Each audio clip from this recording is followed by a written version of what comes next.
Hello friends, welcome back to my YouTube channel. Today I am back with the concept of understanding asana and pranayama, which is your unit 3 of VAC, which is your yoga philosophy and practice. So in this I will explain you the concept of asana and pranayama. In first we will read it in English and then I will explain it to you in Hindi language. So let's start. In this unit आपके आसना प्राणायामा तो topic है ही, मतलब unit का name है understanding आसन प्राणायामा। But इस unit के अंदर आपका एक टॉपिक सूर्य नमस्कार भी है, जिसको हम आगे डिटेल में देखेंगे। But first let's see the आसन प्राणायामा। तो आसना और प्राणायामा यूजली ना लोग मतलब मिक्स करते हैं एक दूसरे में, सोचते सेम ही है। बट योगा के अंदर आसना प्राणायामा दो डिफरेंट चीज़ें होती हैं, तो इनको बढ़ना समझते हैं।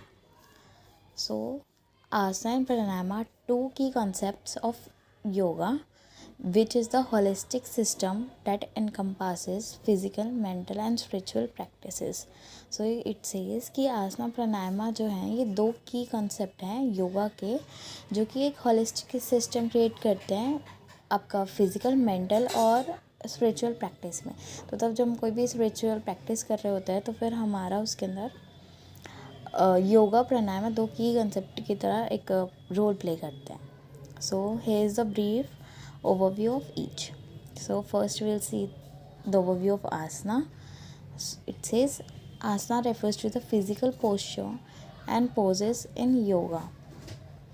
मतलब कि जो हमारा आसना है ना, ये कोई भी फिजिकल पोस्चर या पोज होता है जो कि हम योगा करते वक्त यूज़ करते हैं। मतलब जिस भी योगा करते वक्त जिस भी हम पोस्चर में या पोज में बैठते हैं, जो प्री डिफाइंड है बहुत सारे पहले से, जिनको हम आगे पढ़ेंगे, वो जो पोजीशन है उसको हम आसना बोलते हैं। These postures are designed to promote physical strength, flexibility and balance. तो मतलब ये जो पोस्चर्स डिज़ाइन हुए हैं ये इस तरीके से डिज़ाइन है जो हमें फिजिकल स्ट्रेंथ और फ्लेक्सिबिलिटी और बैलेंस हमें प्रोवाइड करे। ये इनके इसके आसना के बेनिफिट भी है कि फिजिकली स्ट्रेंथ देता है, हमारी बॉडी फ्लेक्सिबल करता है। And the next point is asana helps improve body awareness. Asana helps improve body awareness, reduce stress and enhance overall physical health. That means जो हमारा आसना है ना, इससे ओवरऑल बॉडी अवेयरनेस हमारी बढ़ती है, स्ट्रेस कम होता है और फिज़िकल हेल्थ भी इम्प्रूव होती है। Next step, each asana has specific benefits and may target different areas of the body and address various health concerns. This means कि जो हमारे जो डिफरेंट आसना के पोजेज हैं ना, ये डिफरेंट चीज़, डैट मीन्स जो हमारे ये डिफरेंट आसना के पोजेज हैं, पोस्चर्स हैं, ये डिफरेंट बॉडी के एरियाज़ को टारगेट करती है और उन पे इफ़ेक्ट करती है। जैसे कि आपका टडासना होता है या और भी कोई बहुत सारे हमारे आसन हैं, हम यहाँ पे पढ़ेंगे। और जो विक्षासन है, ये आपके लेग्स और हैंड्स के ऊपर इफ़ेक्ट करेगा। टडासना भी इन पे इफ़ेक्ट करेगा। कोई से आपके जो आपका ये भुजासना है, कोबरा पोज, ये स्टमक और बैक एरिया पे इफ़ेक्ट करता है। सो हम इनको डिटेल में आगे देखेंगे, but basic this is your asana की। और ये उसके बेनिफिट्स पे कि आपके जो फिज़िकल पोस्चर्स और पोजेस होते हैं इन योगा करते वक्त, वो हमारे आसना होते हैं। इसके बेनिफिट्स ही वो physical strength, flexibility, body awareness provide करता है, स्ट्रेस कम करता है, हेल्थ इम्प्रूव करता है और बहुत सारी अलग डिफरेंट बॉडी पार्ट पे डिफरेंट आसना के पोजेस इफेक्ट करते हैं। So let's move to our next topic, that is your pranayama. So pranayama involves the regulation and control of the breath. तो जो हमारा प्राणायामा है ना, ये हमारी रेगुलेशन एंड कंट्रोल ब्रेथ के ऊपर काम करता है बेसिकली। तो ब्रेथ का कंट्रोल पे जो काम करता है वो प्राणायामा है। Prana means the life force और energy and yama means the control. तो मतलब प्राणायामा में जो दो वर्ड से बना है ये प्राणा और यामा से मिलके, जहाँ पे प्राणा का मतलब है लाइफ फोर्स या फिर एनर्जी और यामा का मतलब है कंट्रोल। तो मतलब एनर्जी पे control is kind of your pranayama. Pranayama techniques focus on breath awareness, deep breathing and various breath control exercises. तो जो आपको प्राणायामा टेक्निक है ये आपकी ब्रेथ अवेयरनेस पे, डीप ब्रीदिंग पे और वेरियस ब्रेथ कंट्रोल एक्सरसाइजेस पे फोकस करते हैं। तो बेसिकली प्राणायामा तुम्हारा ब्रेथ के ऊपर फोकस करता है कि तुम कितनी डीप ब्रीदिंग कर रहे हो, किस पैटर्न में ब्रेथ कर रहे हो, और उसके लिए थ्रू आपको वो करता है। सो प्राणायामा प्रैक्टिस हेल्प काम the mind, reduce stress, improve lung function and enhance the flow of प्राणा थ्रू आउट द बॉडी। तो जो आपको प्राणायामा है वो आपको आपके माइंड को काम करने में, स्ट्रेस कम करने में और लंग्स के फंक्शन में इम्प्रूव करता है। और जो प्राणा का फ्लो है यानी कि एनर्जी का फ्लो है वो आपकी पूरी बॉडी में उसको बढ़ाता है। ये आपके प्राणायामा के बेनिफिट्स और काम होते हैं। Let's move further. In yoga, the combination of asana and pranayama creates a harmonious balance between the physical and mental aspects of well-being। तो मतलब आपका योगा के अंदर ये जो हम आसना प्राणायाम को जो हम कंबाइन करके यूज़ करेंगे ना अपनी योगा टेक्निक्स के अंदर, तो ये आपकी फिज़िकल और मेंटल वेलबींग को बहुत इंक्रीज़ करेगा, मतलब उसके लिए बहुत हेल्प करता है। लेकिन इनका combination should be very precise and आपकी फ़िज़िकल हेल्थ को और उसको देखते हुए कि इंडिविजुअल टू इंडिविजुअल डिपेंड करे और ओवर आप खुद को एग्जॉस्ट ना करें उसमें। These practices are often part of broader yoga routine and can be tailored to individuals' needs and goals.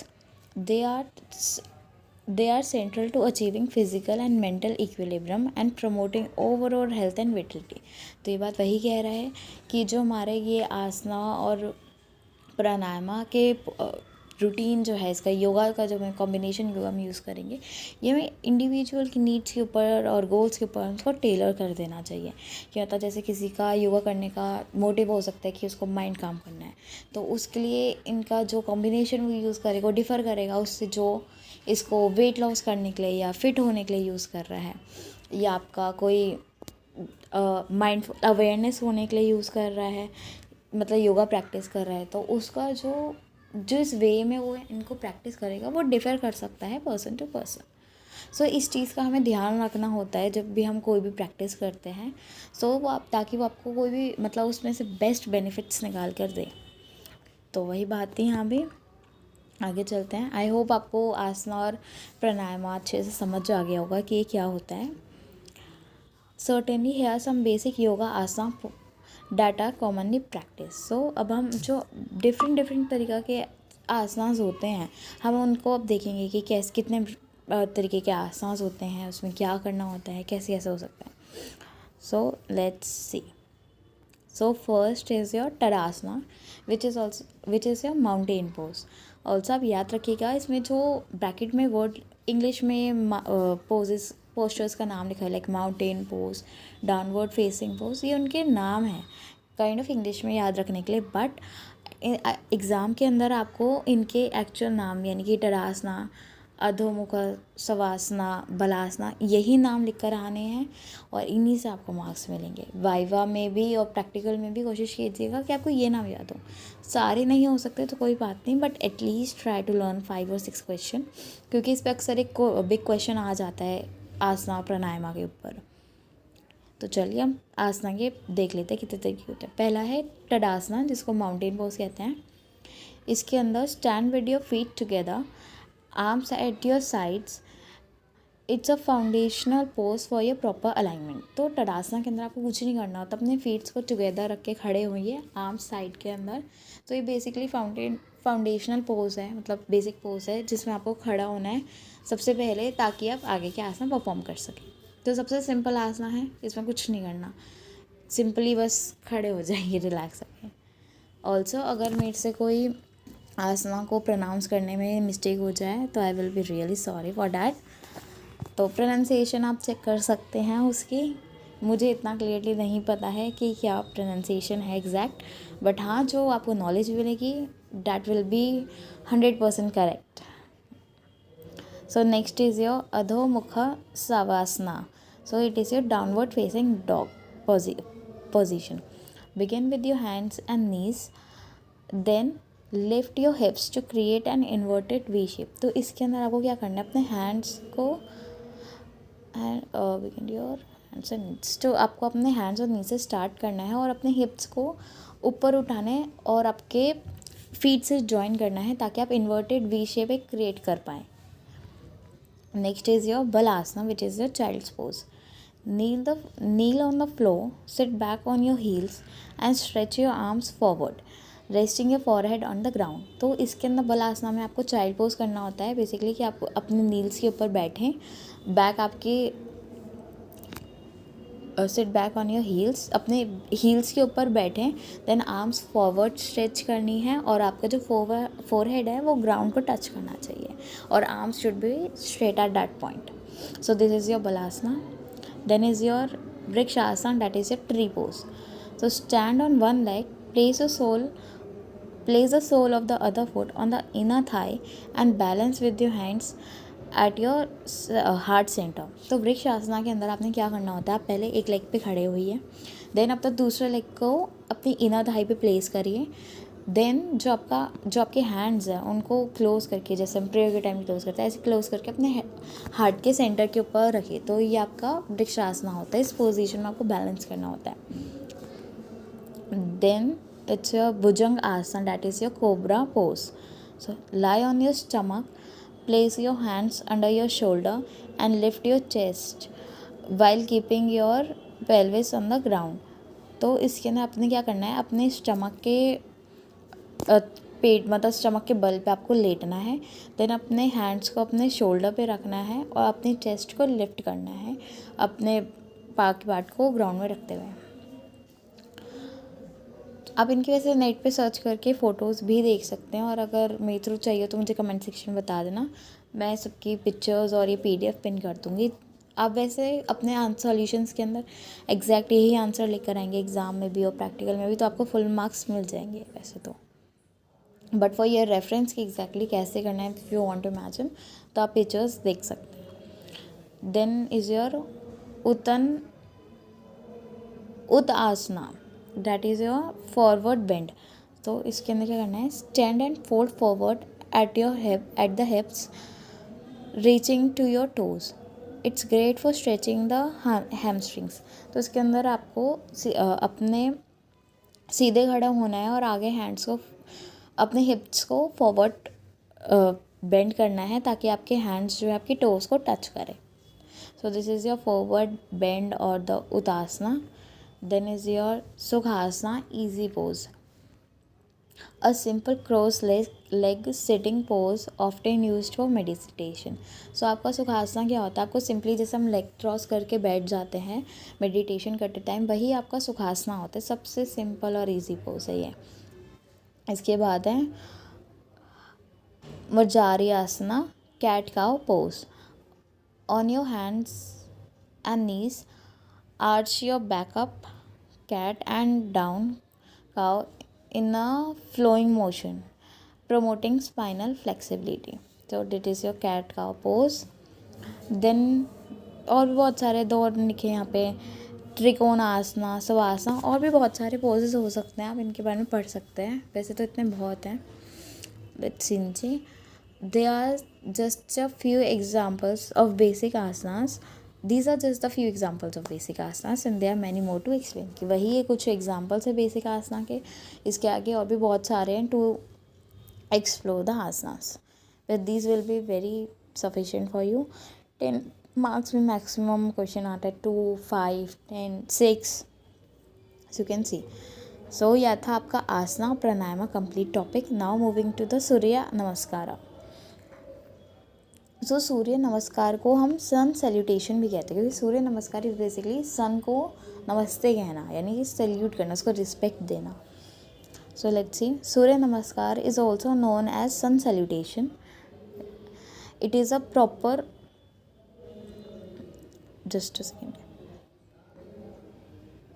so it is a, sorry, let's start again। Surya Namaskar is also known as sun salutation, is a popular sequence of yoga asanas that is often performed in the morning to greet the sun and energize the body and mind। तो मतलब it says कि जो आपका ये सूर्य नमस्कार है, ये आपका ये सन सैल्यूटेशन है, इसको सन सैल्यूटेशन भी बोलते हैं, और ये एक पॉपुलर योगा आसना का सीक्वेंस है, मतलब जो हम आसना अभी पढ़ के आए हैं ना, वो एक सीक्वेंस में करना है इस तरीके से कि हम सन को ग्रीट कर पाएँ और अपनी जो बॉडी की एनर्जी है ना उसको ढंग से चैनलाइज करें, माइंड और बॉडी के अंदर एनर्जी ढंग से चैनलाइज करें। तो ये आपके सूर्य नमस्कार होते हैं। इसके अंदर हम 12 आसनास या पोस्चर्स होते हैं। We will see that further. It consist of a series of 12 postures. तो सूर्य नमस्कार के अंदर 12 पोस्चर्स होते हैं that flow together in a specific sequence, कि मतलब वही 12 पोजेस को आपको एक सीक्वेंस में करना होता है, तो वो पूरा आपका सूर्य नमस्कार बन जाता है। Then Surya Namaskar is both a physical exercise and a spiritual practice as it combines movement, breath and mindfulness. तो ये बोलता है कि जो आपका सूर्य नमस्कार है ना, ये एक फिजिकल एक्सरसाइज तो है ही, इसके साथ एक स्पिरिचुअल प्रैक्टिस भी है, क्योंकि हम जो सन को सल्यूट कर रहे हैं, रिस्पेक्ट दे रहे हैं, वो भी है आसनास के थ्रू हमारी बॉडी की एक्सरसाइज हो रही है। तो आपकी फिजिकल एक्सरसाइज भी हुई, स्पिरिचुअल प्रैक्टिस भी हुई एक ही चीज़ से, as it combines movement, breath and mindfulness. और सूर्य नमस्कार से हमारी मूवमेंट होती है, ब्रेथ होती है और माइंडफुलनेस होती है। क्योंकि सूर्य नमस्कार का यूजुअली जो टाइम रेफ़र किया जाता है वो कहा जाता है अर्ली इन द मॉर्निंग करो, तो उसके बहुत ज़्यादा आपको बेनिफिट्स मिलते हैं। माइंडफुलनेस होती है, अवेयरनेस होती है, कामनेस मिलती है, बहुत सारे बेनिफिट्स मिलते हैं। हम इसके बेनिफिट्स वैसे आगे भी देखेंगे डिटेल के अंदर। So the 12 postures in the traditional Surya Namaskar sequence are typically repeated in pairs, so with one set for each side of the body, creating a balanced practice. सो जो सूर्य नमस्कार के अंदर 12 पोस्चर्स है ना, ये बेसिक टिपिकली रिपीट होते हैं pairs के अंदर, 6 के पेयर्स के अंदर। तो पहले 6 एक तरफ, देन 6 एक तरफ, ताकि एक बॉडी के अंदर बैलेंस बना रहे और आप पूरा अच्छे से आपकी वर्कआउट एक्सरसाइज हो सकें। Here is the basic break down of the postures in Surya Namaskar. So सूर्य नमस्कार के अंदर जो 12 पोस्चर्स हैं, हम आगे इनको अब डिटेल में देखेंगे। वैसे तो अपने आंसर में आप इनके नाम और वो भी लिख सकते हैं, बस थोड़ा बहुत इनके पिक्चर्स भी हैं वैसे तो यहाँ, विल सी। सो आप ये देख सकते हैं, काफ़ी सारे इसके अंदर पोजेज हैं, देन ये रिपीट भी होंगे। टोटल 12 पोस्चर्स हैं। Let's see, then will see the benefits of Surya Namaskar. तो हमारा जो पहला पोस्टर है दैट इज़ योर प्रणाम आसना। तो आपका जो प्रणाम आसना है ये कुछ इस तरीके से लगता है, फोटो में भी देख सकते हैं। हम प्रणाम करते हैं, हम सूर्य देवता को ग्रीट करते हैं। Pranam asana is a standing posture where you align your feet closely and stand up straight. As you inhale deeply and raise your hands sideways while keeping your shoulders relaxed and expanding your chest, exhale gently and join your palms together in front of your chest. It is an expression of gratitude to all the things in the life. तो ये प्रणाम आसना जो है ये एक standing posture में करना होता है, जब आप अपने फीट को क्लोज रखते हो और सीधे खड़े होते हो। देन आप अपने हैंड्स को क्लोज करके धीरे धीरे अपने चेस्ट के ऊपर लाते हो। तो बेसिकली ये एक एक्सप्रेशन, ग्रैटिट्यूड का एक्सप्रेशन शो करता है। जिस भी चीज़ का लाइफ में जिन भी चीज़ों के लिए ग्रेटफुल हो उसका एक्सप्रेशन शो करता है। देन इज़ योर हस्त उत्तासना, देन इज़ योर पदासना। आप चाहें तो इनको डिटेल में रीड कर सकते हैं, बट मैं करूँगी तो वो बहुत लेट हो जाएगा। सो आप स्क्रीनशॉट ले लीजिए या रीड कर लीजिए वीडियो पॉज करके। सो आपका जो ये हस्ता पदासना है ये कुछ इस तरीके का लगता है कि आपको स्ट्रेट खड़े होके देन बेंड होना है फॉरवर्ड और हाथ को पीछे ले जाना लेग्स के। देन इज़ योर अश्व संचलासना। ये बेसिकली उन लोगों को बहुत बेनिफिट करता है जिनको बहुत गैस रहती है या फिर एसिडिटी की प्रॉब्लम रहती है, उनके लिए पोस्चर बहुत अच्छा माना जाता है। उससे इनका स्टमक भी ठीक रहता है। Then it's your Tadasana, then Ashtanga Namaskara, then is your Bhujangasana, then Parvatasana. आपका पर्वतासना कुछ इस तरीके का लगता है। आगे चलते हैं। नेक्स्ट इज़ योर अश्व संचालनासना। देखा आपने, ये अब रिपीट होने शुरू हो गए हैं, जैसे अभी बताया था कि ये सेट्स के अंदर परफॉर्म होते हैं। फर्स्ट एक left side then right side, या जैसे भी पोज करना चाहें। सो ये आपके बाकी रिपीट ही हैं, हस्ता पदासना, हस्ता उतासना, देन योर अगेन प्राणायाम आसना। सो ये थे आपके 12 पोस्टर्स ऑफ सूर्य नमस्कार। वैसे इसके अंदर आप बस इनके नाम बेसिक कुछ वो याद कर रख लीजिए और थोड़ा बहुत एक्सप्लेनेशन तो बहुत होगा। आगे चलते हैं। Benefits of Surya Namaskar. So benefits of Surya Namaskar के बहुत सारे होते हैं, बट मैंने कुछ थोड़े से ही लिखे हैं, और आप एक प्रैक्टिस भी करके या वैसे भी आप देख सकते हैं, इससे बहुत बेनिफिट्स होते हैं आपका बेली फैट कम करने के लिए, मसल्स खोलने के लिए, फ्लेक्सिबिलिटी प्रोवाइड करने के लिए, माइंड काम करने के लिए, बहुत बेनिफिट्स हैं। बट अभी यही देख लेते हैं। दीज 12 सूर्य नमस्कार steps in improve health and have multiple other benefits which include. तो यही सूर्य नमस्कार के 12 स्टेप्स हैं, बहुत सारे बेनिफिट्स हैं जिनमें से कुछ हैं। प्रमोट कार्डियोवैस्कुलर वेलनेस, की मतलब जो आपकी कार्डियोवैस्कुलर वेलनेस है ना, मतलब जो आपके हार्ट की तरफ, हार्ट की फंक्शनिंग है और वो है, वो उसको अच्छा करता है, क्योंकि आपकी ब्रेथ अच्छे से होगी, फ्रेश एयर में आप ब्रेथ करोगे, सूर्य नमस्कार सुबह सुबह होता है, तो वो ऑटोमेटिकली उससे इम्प्रूव होगी। Activates the nervous system, aids in muscle strengthening, flexing and toning, कि आपकी इससे मसल्स भी स्ट्रेच होंगी तो आपको फ्लेक्सिबिलिटी भी मिलेगी। Helps in controlling weight, improves immune system performance, immune system भी अच्छा होगा। Improves cognitive abilities, enhance general health, build muscles and calms the mind. So ये आपके कुछ बेनिफिट्स थे सूर्य नमस्कार के। आप और भी सोच सकते हैं, बहुत बेनिफिट्स होते हैं, काफ़ी तो मैंने अभी भी बताए थे। ऑल्सो इस जो आपका ये यूनिट है, ये इसके साथ यहाँ पे पूरी कंप्लीट होती है। फर्स्ट और सेकंड यूनिट में ऐसा कुछ था नहीं। फर्स्ट में हिस्ट्री ऑफ योगा है, वो तो आपको एक आंसर फ्रेम ही करना पड़ता है उसके लिए तो, और वो यूजुअली क्वेश्चन पूछ लिया जाता है, तो आई विल सजेस्ट कि आप उसका एक आंसर अच्छा सा अपनी लैंग्वेज में प्रिपेयर कर लीजिए। उसे समझाने जैसा कुछ नहीं है, आपको याद ही करना पड़ेगा। तो so that was all for today. आपको आगे किसी और टॉपिक पे ऐसी डिटेल्ड वीडियो चाहिए हो और ये कैसी लगी है, प्लीज़ मुझे कमेंट सेक्शन में बताइए।